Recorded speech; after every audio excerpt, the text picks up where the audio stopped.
friends, to the third episode of the Stitchberry podcast. I am so happy that you are here, and I'm ready to talk about all the things I've been working on lately. It has been a month since I have filmed the last podcast episode, which is crazy because it definitely does not feel like a month. And by my projects, it will look like it has not been a month, but I can explain why. Right now I have some coffee. I was at a coffee shop yesterday, and pro tip, if you want coffee for the next day and you're not going to a coffee shop, I like to just get some freshly brewed coffee because it's cheaper, and then I can take it home and I have iced coffee for the next day. So that is what I am drinking today. It is delicious. I encourage you to get your beverage of choice and whatever you're working on, and let's have a nice little chat about all things crochet and knitting. I have a pair of socks that I finished. These are the lovely striped socks that I have been working on. They were a whip in the last episode. I hadn't started them in the first episode. And I finished these like 2 weeks ago. So this is what they look like. I did not follow a specific pattern for the striping. I just kind of followed how I like to make socks. I do top down. I always do 2x2 ribbing. I find that 1x1 ribbing, there's something about it that like I can never get the stitches to look even. And I know it's not just me, because when I see other people's socks with the 1x1, it's just like really loose, and I don't know what it is. And it's no one's fault. It's just, I think how 1x1 ribbing is, I do think it's called like twisted rib. I think the 1x1, that looks good. And it's like really nice even stitches, and I need to try that. I haven't done that yet, but oh, those sock blockers made a weird noise. So I don't know the row counts off the top of my head, but I did an afterthought heel on both of these. I did, for the rib, or not the rib pattern, for the striping pattern, I did 4 rows of the white, which I was kind of calling that like my main color, and then 1 row of the raspberry color. I really love how it turned out. This is my first time doing like actual striping in a sock, and I think that this is going to be my new favorite. I really like the look of having one color slightly bigger and then just a thinner stripe of another color.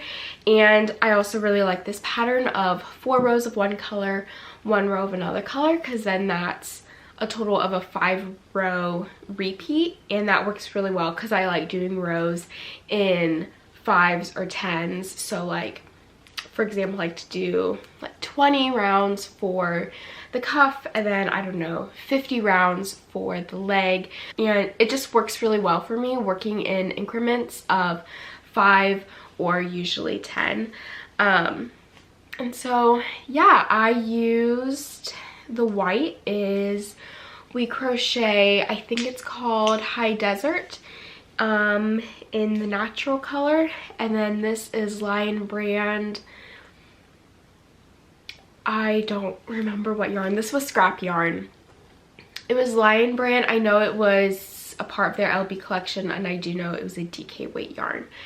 And these are for a friend, and I'm really excited to give them to her. I think she's really going to like them, and I hope they fit. I really hope they fit her, because I think if anything, they're going to be a little bit too big, which is not the end of the world. Like, they'll work really well for like boots and stuff in the winter, but you know, it's nice to have a pair of socks that fit really well. The one thing about these socks that I wanted to talk about quickly is so I did the raspberry for the cuff and the toe. Part of me thinks I should have done it for the leg as well. My favorite way to do socks if I'm doing like if I'm just doing two contrasting colors but I'm not striping, is I like to do the contrasting color for the cuff, and then again, this wouldn't be for striping, and then the main color for the leg, the heel, and the foot, and then the contrasting color for the toe. So I didn't really think anything about like that it would look weird, because I'm just so used to doing the contrast for just the cuff and the toe that I was like, oh, I'll just do my normal thing for the heel, and it doesn't look awful. I think they're still really cute. I think the next time I do striping like this, I will do the cuff down here, because I don't know, I think it would look better if the raspberry was at the heel too. But again, it's not at the end of the world, and I still really like them, and I want to make myself a pair of striped socks like this now. Okay, my next finished object is actually two. So the next pattern that I'm going to release is going to be a washcloth collection of 4 different patterns. I did a collection, I think it was 2 years ago, and it's really popular, and that pattern set is one of my more popular, and that pattern set is one of my most popular patterns, and I think it's just, and so I thought I would make another collection. So far I have 2 completely done. One of them I even have the pattern written up too. So this is the first one, and that really pretty stitch definition. I love this stitch pattern. The drape is incredible, and I have plans to make something with the stitch pattern in the fall. And so if you wanted to practice that stitch pattern, this is a great way to do it. And then the other washcloth is this one that has these nice little subtle baubles. So this is a little bit more one-sided, and then this one, it's the same on both sides.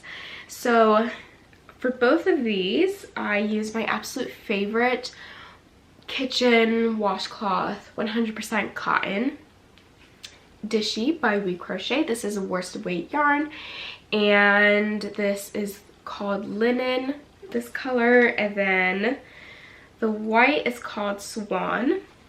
I think they look so pretty together. So I'm going to make, so there's going to be 4 in the collection, and 2 are going to be made in the white, 2 in the linen, and of course you don't have to make all of them in the collection. You can kind of just pick and choose which ones you like to make.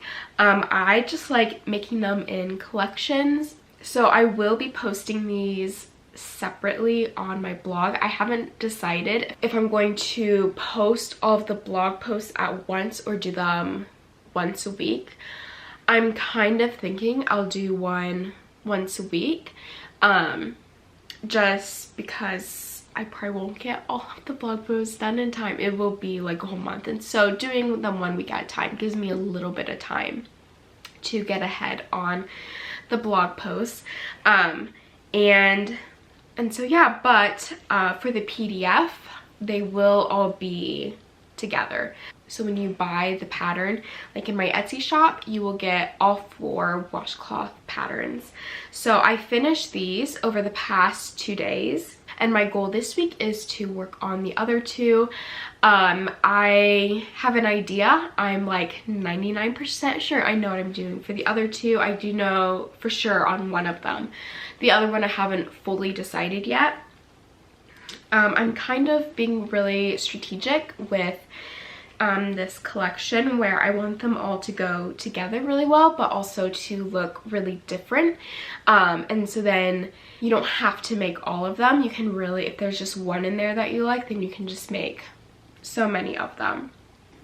So I'm being really strategic in that they're all going to be really repetitive and easy to make, but 2 of them are going to be more like this, where it is, I don't know how to describe it other than just a really cohesive texture, if that makes sense. And then 2 of them are going to be more like this, where the texture is broken up a little bit more, and it's not exactly striped, but there's going to be a little bit more variation, whereas this, it's the same texture throughout the whole washcloth. And then this one, it's a consistent texture, but there's a little bit more striping just because of the baubles. I hope that made sense. You'll kind of see a little bit more of what I'm talking about when I have all of the washcloths done. But the reason for that is because people have different preferences of washcloths they want to make. Some people like the consistency of the whole washcloth just being the exact same texture, whereas some people like washcloths that are a little bit more different, like this, that have a little bit more of a pattern to them. So that is my plan for this collection, where it kind of has a little bit of both in there. And I absolutely love washcloths. It's been quite a while, I think 2 years since I last released a washcloth pattern. They are just so great to make. They're so much fun because they're so quick to make, but they also make really, really great gifts, and they are great stash busters. So I'm really excited to release this pattern. My plan for this pattern is to finish up the other 2 washcloths this week, hopefully get the patterns written for all 4 of these this week, and I can start working on photography and getting the blog post and the Etsy listing ready to go, and then I can start releasing the patterns one at a time in July. So my plan is each week, see, I already kind of just made up in my head. I know I literally said like 5 minutes ago I didn't know I'm going to release these yet, but I think I know now. So my plan is to release them once a week for 4 consecutive weeks, but for that first week I am going to make the Etsy listing available that has all 4 of the patterns together. So if you don't want to wait for the free pattern on my blog, then you can go to my Etsy and you can buy all 4 of the patterns together there. So that is my plan for these. I'm so excited for these. I've had it in my head to do another washcloth collection since I think March or February, so I'm really excited to do it. It's so much fun. Okay, and moving on to works in progress. You have seen this many times. And I'm in the middle of a row too. That's super fun. Did not plan on that. Oh well. So this is the Ella tank top by Madison Rae. If you remember last time, I made it all the way to where I was going to split for the top part, and I felt like it was too small, and after I did that I realized I would have enough yarn to make it bigger, and so I did not even touch it for like 2 weeks because knitting takes so much longer for me, and that had taken like a whole month to do on top of other projects, of course. But I had to like step away from it, and that's normally what I do for projects when I know I need to typically rip out a lot or the whole thing. I like to set it aside give myself a week or two or more to not think about it, and to just work on other things, make myself feel more accomplished about getting other things done, and then come back to it. So last week I ripped it out and I started over. I did the next size up, and it's kind of hard to see because I'm in a circle right now, but it's so much bigger, and I think that this is going to work out so much better, and I know that I will be really happy once it's all done that I started over. So that's kind of what I'm doing. This is kind of like my relaxing, mindless project when I don't want to think about anything else. This is what I work on, and I was gone all of last week, and so this was my project that I was going to take because it's super easy, mindless. So I ripped it out on the project, so I frogged it on the trip, and then I also started over. And all of last week I didn't get a whole lot done. This was all of the knitting and crocheting that I did last week, was from the start over to where this little stitch marker is, and this is the progress I've made over the past like 2 days. It's not that much because I have been working on the washcloths. I did those completely over the past couple days, and so I've done a lot on this, but that's okay. I'm excited to work more on it this week. And speaking of this adorable little, here, let me put it in front of this so you can see it better. This adorable little mug stitch marker. I was shopping with my sister several weeks ago, and we went to this store that had these adorable little charms, and there were so many, and I saw this little mug and I knew that I had to turn it into a progress keeper, because I really don't have many progress keepers, but I love using them. And so this is something that I'm going to be working on this year, is growing my progress keeper collection, and I know once I start I will not be able to stop. But this is a little tip. You can add a little claw clip, or if you have any other fasteners that you prefer. This is just what I had, and so this is what I use. I know not a lot of people like using the claw clips. I don't mind them, so yeah, but it is so cute, and it's my new favorite one to use, and I love it so much. So that is where this project is at. You will probably be seeing it over the next 2 months because it's just taking a long time, because it's not my biggest priority. This is just a fun project, and I did have to start it over, and just because it is knitting and it's a garment, it's going to take a long time, but that's okay. It is a really good mindless project to work on, so that's good. Okay, my next project is another one that you have seen since the beginning of this podcast, is the mulberry wrap, which is a design by me. I'm using Hobie's alpaca silk. So soft. So soft. I love this yarn so much, and this color is absolutely stunning. It's like a cool brown color, and it is the absolute best yarn, and it has a nice little halo. You can't really see it on camera, but it's so great. So since last time, I think this is all of the progress I've made. I think I've worked on it like one time, when all my other projects I just did not want to work on.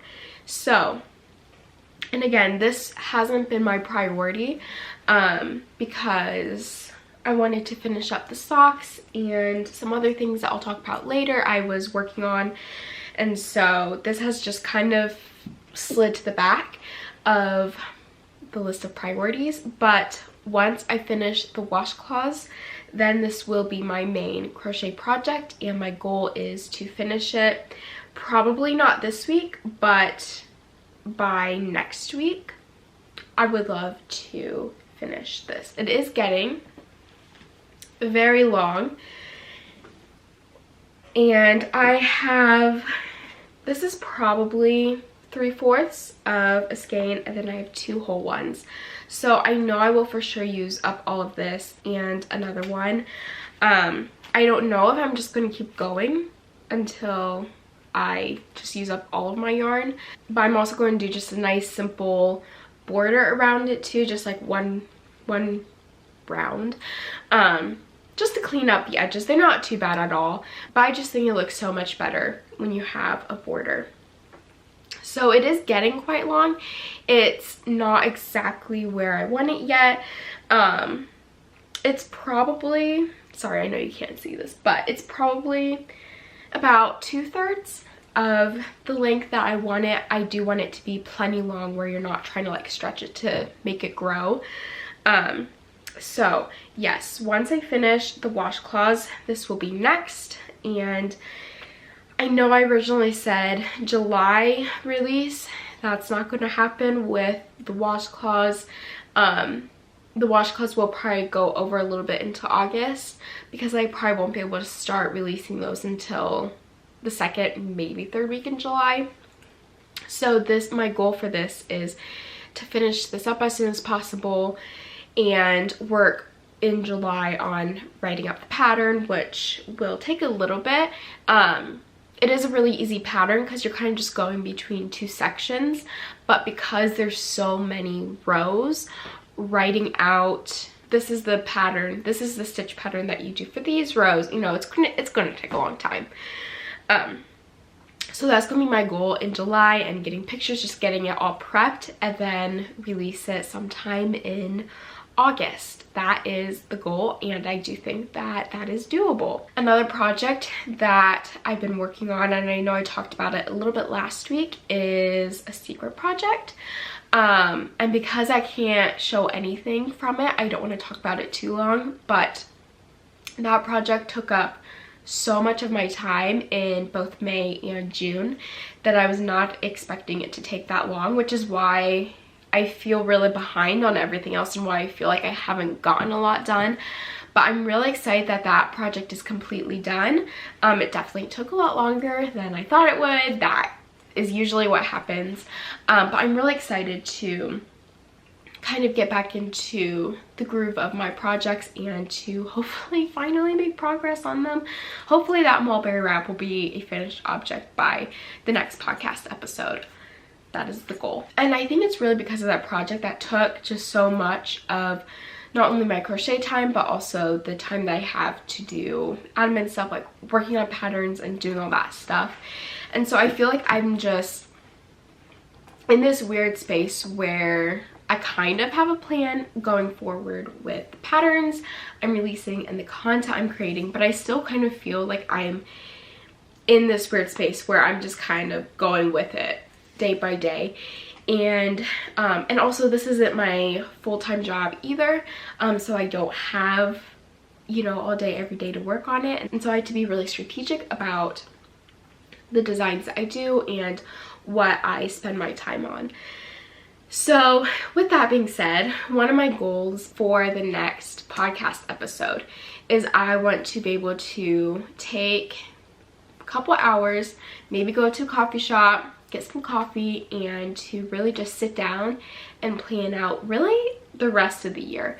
And I used to do that last year, or really the past couple years, where usually every quarter I would go to a coffee shop, have a whole planning session. It was my favorite thing to do for Stitchberry, is to just plan out designs, content. I would plan out yarns, colors, a general, I wouldn't set dates of releases because that usually never happened, but I would plan out the order of when I would like to release things, and that worked really well for me. But this has just been such a really weird year, where since the beginning other things have taken up my time, and so I haven't really had the time to focus on designing like I was last year. And even though I have more time now, I still haven't gotten into a really good routine and groove yet.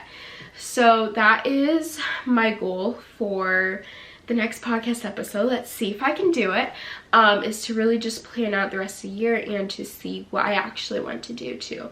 I do have some garment ideas that I would like to do. I have 2 that I have started but haven't finished yet at all.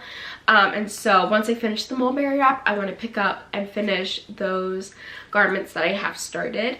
And I think that'll help a lot that I have those started, so that I don't have as much to do when it comes to like the end of July, August, and preparing for fall. So that was my little tangent on my life as a designer.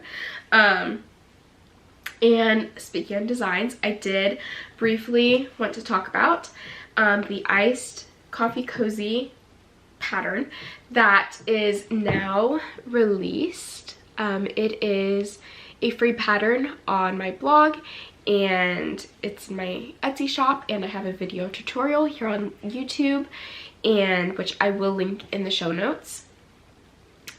So this is out there in the world for you to crochet. It was a finished project last time, and I don't think it was released. I probably should have checked before it wasn't released before I released this. I don't think. Maybe it was released. I don't remember.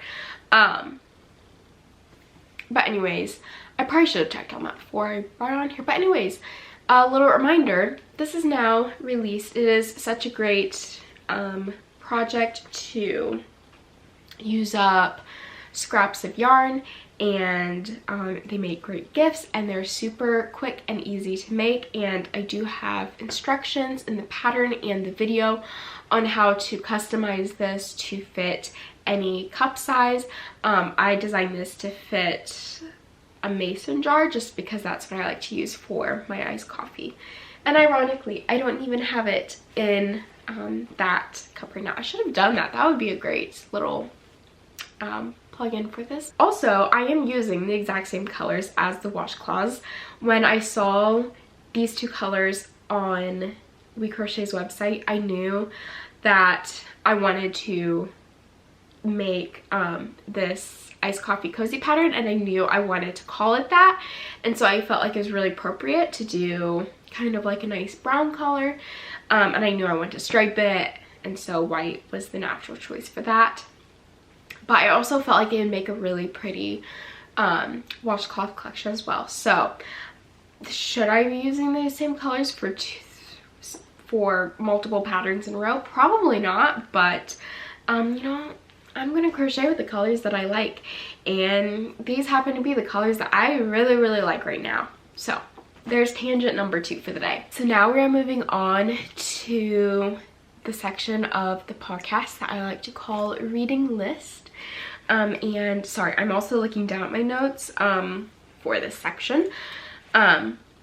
So this is where I share books that I finished recently. I have been loving books this month, especially with one of my other jobs. I spend all my day on my laptop staring at a screen, so really the last thing I want to do is stare at a screen like watching Netflix or something. So I've been doing a lot more reading this month, and since the last podcast episode, which was a month ago, I finished 9 books, which is crazy. I've never read that many books in like 4 weeks in who knows how long, maybe ever. I don't really know, but because we could be here forever talking about those 9 books, I am only going to talk about my 3 favorite books out of those 9 books. So the first one that I have with me that I just finished a couple days ago is Shady Hollow, and this book, I was not expecting to love this book as much as I did.